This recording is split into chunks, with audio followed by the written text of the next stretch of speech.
Hi, everyone. Welcome to How to Use Search Profiles.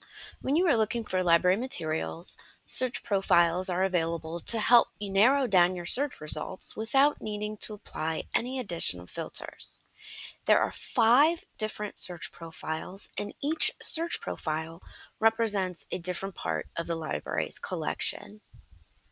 To view each search profile, begin from the University Library's homepage and click on the drop down arrow. This will show a drop down menu of search profiles.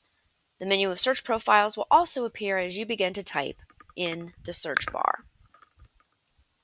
The default search profile is Everything, which will search the entire University Library's collection for your search terms.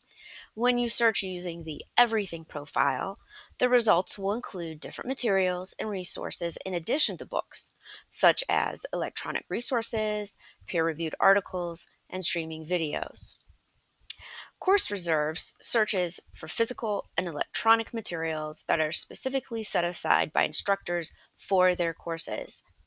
In this search profile, you can search by using the professor's name or by using the course ID.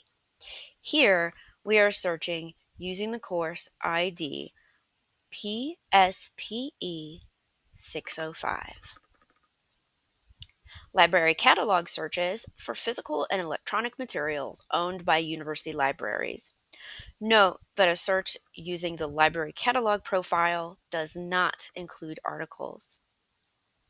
OhioLink search will search for materials exclusively available through OhioLink. The search results will include items that are not owned by university libraries but are available for patrons to request from other institutions. The children's book profile will search the children's book collections at both Bierce Library and Wayne Library. And congratulations, you know how to use search profiles.